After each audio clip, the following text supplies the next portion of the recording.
Um dinossauro polar. A princípio, pode parecer estranho que houvesse dinossauros no Alasca, mas é porque provavelmente você está pensando no estado como ele é hoje, e ele nem sempre foi assim. Houve um tempo em que o Alasca era frio, mas não tão frio quanto agora. Assim como outras partes do mundo tinham climas diferentes no passado, o Alasca também tinha. Por isso, cientistas conseguiram descobrir que um tipo de dinossauro de bico de pato viveu por lá há cerca de 70 milhões de anos. Agora, eu não vou dizer o nome do dinossauro porque é longo, científico e me faria parecer que estou com a boca cheia de mármores. Mas, aparentemente, uma equipe do Museu de Natureza e Ciência de Dallas estava examinando um conjunto de fósseis dessa época encontrados em um leito ósseo no Alasca, quando encontraram um fragmento de crânio que parecia diferente de todos os outros. Ao analisá-lo, perceberam que se tratava de um dinossauro diferente. Os paleontólogos deixaram claro que, embora o Alasca na era Cretácea não fosse tão frio quanto hoje, ainda era um ambiente hostil. Assim, como muitos outros animais em outras regiões, eles precisavam se adaptar ao ambiente ao redor. De acordo com especialistas, pelo menos 4 tipos diferentes de dinossauros viveram no estado nessa época, e provavelmente havia ainda mais. Um detalhe interessante sobre esses dinossauros de bico de pato é que, aparentemente, eles não eram de sangue frio, o que é surpreendente para um lugar assim. Isso indica que eles tinham algum mecanismo para controlar a temperatura corporal e não congelarem, o que, convenhamos, seria um grande problema.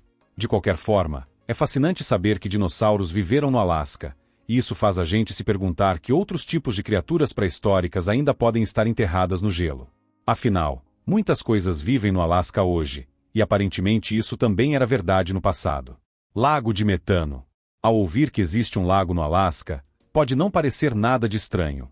Mesmo que seja um lago congelado o ano todo, isso ainda seria normal.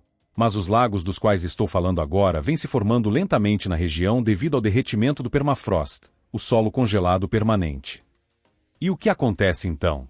Eles acabam congelando novamente por causa das baixas temperaturas, e, nesse processo, acabam aprisionando um gás que é ao mesmo tempo importante e perigoso, o metano.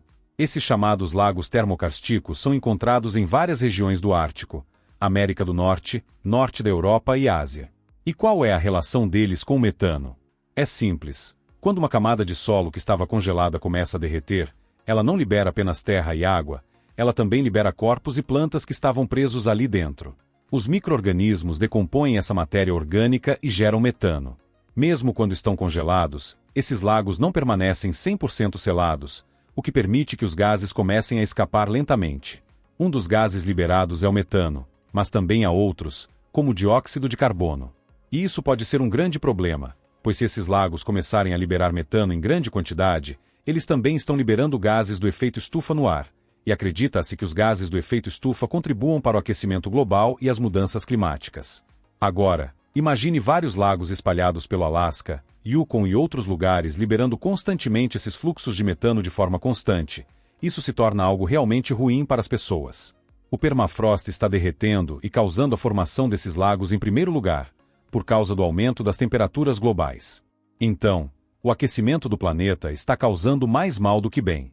Outro motivo pelo qual você talvez não conheça esses lagos é que, se você acendesse um fósforo próximo a algumas das bolhas de metano, elas poderiam realmente causar uma pequena explosão, embora eu não recomende que você faça isso. Presa de mamute lanoso.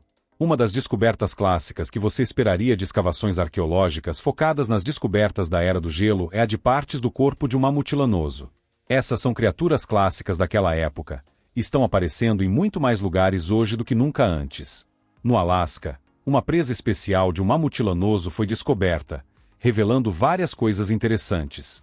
Primeiro, sabemos que foi há 14 mil anos, época em que havia humanos antigos na região. Em segundo lugar, era um mamute fêmea, o que é fascinante simplesmente pelo fato de que conseguiram descobrir isso apenas com uma presa. E uma das coisas mais fascinantes sobre essa presa é que ela foi descoberta em uma área onde anteriormente também haviam sido encontrados assentamentos humanos. Por que isso é significativo? Bem, na Era do Gelo não havia grandes cidades humanas, apenas assentamentos nômades. Esses povos antigos do Alasca tinham que se deslocar para conseguir comida. O rastreamento do mamute por meio da presa se alinhava com várias localizações onde assentamentos foram descobertos, o que significa que esses povos antigos estavam rastreando o mamute e o grupo ao qual ele provavelmente pertencia, para poderem ficar próximos e caçá-los quando chegasse a hora.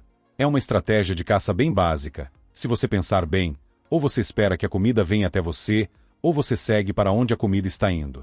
Isso pode ajudar a explicar a mentalidade dos primeiros humanos e como eles foram capazes de sobreviver naquele período. Além disso, se você pensar bem, os mamutes forneceriam mais do que apenas comida para os humanos, já que também podiam oferecer peles para fazer cobertores e proteger melhor as pessoas das temperaturas congelantes. Ratos glaciais. Antes que você pergunte, não estou falando de ratos que realmente andam por geleiras. Isso seria bem estranho. Estou falando de algo ainda mais estranho: bolas de musgo. Veja bem, no Alasca, onde há geleiras, também existem feixes especiais de musgo que se formam ao redor dessas geleiras. Literalmente, em grupos. Eles se movem alguns centímetros por dia e conseguem até mudar a direção em que se deslocam. Não é uma piada, é algo real. Talvez seja aí que vivem os espíritos glaciais. Igualmente importante é que eles são, na verdade, maiores do que muitas espécies de ratos, podendo ter o tamanho da sua mão, ou até maior. Várias pesquisas foram conduzidas sobre os ratos glaciais para entender como eles funcionavam, como foram formados e mais. Foi especulado que esses feixes começaram como um simples esporo de musgo e foram crescendo a partir daí. Quanto a como se movem, na verdade é um caso de rolar mais do que engatinhar. Existem certas coisas no Alasca que têm a capacidade de cair de forma muito lenta, devido a como são formadas e ao ambiente onde estão. Pode parecer estranho, e é, mas também funciona. O verdadeiro mistério é como essas bolas de musgo conseguem funcionar como uma unidade coordenada.